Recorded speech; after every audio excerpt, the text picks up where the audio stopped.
वाहिगुरू जी का खालसा वाहिगुरू जी की फतेह। प्यारी संगत जी, ਇਹ ਸਾਹਮਣੇ ਮੇਰੇ ਵੀਰ ਪਿਆਰੇ ਰੱਬ ਦੇ ਪਿਆਰੇ ਬੈਠੇ ਆ। ਜਿਵੇਂ ਆਪਾਂ ਗੁਰਸਿੱਖਾਂ ਦਾ ਸਤਿਗੁਰੂ ਮਹਾਰਾਜ ਦੀ ਬਾਣੀ ਕਹਿੰਦੀ ਆ ਕਿ ਮੇਰੇ ਹਰ ਪ੍ਰਭ ਕੀ ਕੋਈ ਬਾਤ ਸੁਣਾਵੇ, ਸੋ ਭਾਈ ਸੋ ਮੇਰਾ ਵੀਰ। ਇਹ ਰੱਬ ਦੇ ਬੰਦੇ ਨੇ, ਇਹਨਾਂ ਦੇ ਕੋਲ ਬੈਠ ਕੇ ਸੰਗਤ ਕਰੀਦੀ ਹੈ ਅਤੇ ਬੜਾ ਇਹਨਾਂ ਕੋਲ ਪਿਆਰ ਮਿਲਦਾ ਹੈ ਅਤੇ ਰੱਬ ਦੀ ਗੱਲ ਸੁਣਾਉਂਦੇ ਆ। ਅੱਜ ਸਾਡੇ ਭਰਾ ਸਾਨੂੰ ਕੁਝ ਰੱਬ ਦੀ ਗੱਲ ਸੁਣਾਉਣਗੇ ਅਤੇ ਆਪਾਂ ਜ਼ਰੂਰ ਭਾਈ ਸਾਹਿਬ ਨੂੰ ਕਿਹਾ ਕਿ ਕੋਈ ਰੱਬ ਦੀ ਗੱਲ ਸੁਣਾਓ ਅਤੇ ਆਪਾਂ ਤੁਹਾਡੇ ਨਾਲ ਜ਼ਰੂਰ ਸ਼ੇਅਰ ਕਰਨ ਜਾ ਰਹੇ ਹਾਂ। आओ संगत जी अपने प्यारे वीर दे नाल गलबात करें। भरा जी तुहाडा पहला अपना नाम दस दिओ। मेरा नाम अबूजर है। सत श्री अकाल, अस्सलाम वालेकुम सलाम। मैं ये कहना थी, सारी संगत को ये बताना चाहता हूँ कि ऊपर वाले ने दुनिया बनाई है। तो जब हमारे मोहम्मद साहब ने ऊपर वाले से पूछा गया कि दुनिया में सबसे ताकतवर चीज़ क्या बनाई है, तो उन्होंने बोला कि किसी ने बोला कि पहाड़ बनाए हैं, कि पहाड़ को तो बादल ढक लेता है, लेकिन बादल को हवा उड़ा के ले जाती है और हवा का रास्ता पहाड़ रोक लेता है। तो ये बताया कि दुनिया में सबसे ताकतवर चीज़ है जो हमारे बाबा गुरु नानक ने ये क्या है कि किसी गरीब को खाना खिलाना, किसी गरीब की सेवा करना, उसको हमारे यहाँ सदका बोला जाता है।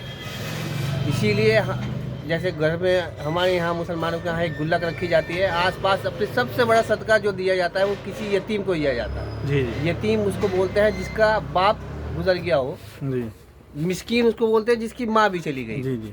तो सबसे बढ़िया चीज़ ये होती है कि किसी गरीब के यहाँ 2 टाइम का खाना, कपड़े, दवाई।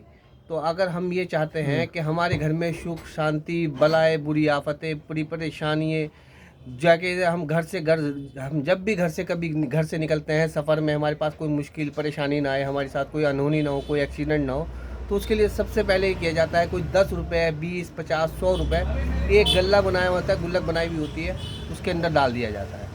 वो फिर हम अपने आलत वाला सबसे बड़ा हक होता है पड़ोस का। हमारे यहाँ कहते हैं कि 40 घर तक पड़ोस माना जाता है जी। हमारे यहाँ पड़ोस की का हक, अपने आलत वालत वाले पड़ोसी का हक इतना है कि अपनी प्रॉपर्टी के अंदर हिस्से को छोड़ के सारे हक उसके हैं, कि सिर्फ हम उसको अपनी प्रॉपर्टी, अपनी ज़मीन का वारिस नहीं बना सकते, नहीं तो हमारी जो हांडी में हमारे घर में जो बना है उसका हक पहले है हमारे यहाँ जी। तो इसलिए जब भी आप कभी अपने घर से संगत कहीं जाए, कहीं पे निकले, तो वो अपना 10, 20 जितनी ऊपर वाले ने उस टाइम में जितने भी अपने आपने परस में हाथ डाला, तो वो 10, 20, 30 रुपए गल्ला में डाले।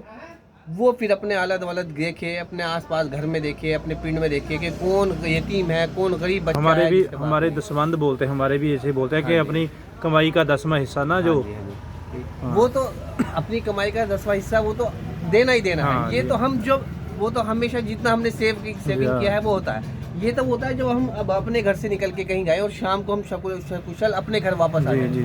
उसके लिए हमारे घर में कोई बच्चा बीमार हो गया है तो हम दवाई करें, डॉक्टर करें, उसके यहाँ बाद में जाते हैं।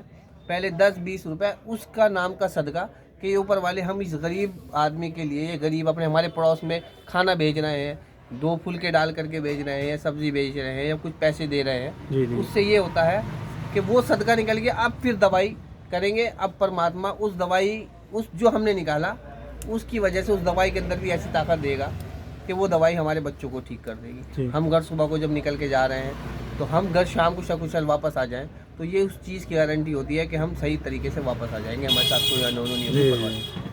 वाहिगुरू जी का खालसा, वाहिगुरू जी की फतेह। अस्सलाम वालेकुम। वाहिगुरू जी खालसा, वाहिगुरू जी फतेह। संगत जी बहुत ਵਧੀਆ ਭਾਈ ਸਾਹਿਬ ਜੀ ਨੇ ਵਿਚਾਰ ਦਿੱਤੇ ਆ ਤੇ ਬੜੇ ਵੱਡੇ ਅਨਮੁੱਲੇ ਵਿਚਾਰ ਆ ਜਿਹੜਿਆਂ ਦੀ ਕੋਈ ਕੀਮਤ ਨਹੀਂ ਹੁੰਦੀ, ਉਹਨੂੰ ਅਨਮੁੱਲੇ ਕਿਹਾ ਜਾਂਦਾ ਹੈ। ਤੇ ਇਹਨਾਂ ਜਿਹੜੇ ਸ਼ਬਦ ਬਹੁਤ ਵੱਡੇ ਕਹਿ ਦਿੱਤੇ ਭਾਈ ਸਾਹਿਬ ਨੇ ਤੇ ਬੜਾ ਆਨੰਦ ਆਇਆ। ਇਹਨਾਂ ਦੇ ਕੋਲ ਸੰਗਤ ਕਰੀਦੀ ਆ ਕੇ ਬਹੁਤ ਸੁਣੀਦਾ, ਇਹਨਾਂ ਦੇ ਕੋਲ ਸਿੱਖਣ ਨੂੰ ਮਿਲਦਾ ਕੁਝ ਨਾ ਕੁਝ ਤੇ ਚੰਗਾ ਲੱਗਾ ਬਹੁਤ ਸਾਰਾ। ਬਹੁਤ ਧੰਨਵਾਦ ਭਾਜੀ ਤੁਹਾਡਾ। ਵਾਹਿਗੁਰੂ ਜੀ ਖਾਲਸਾ, ਵਾਹਿਗੁਰੂ ਜੀ ਕੀ ਫਤਿਹ।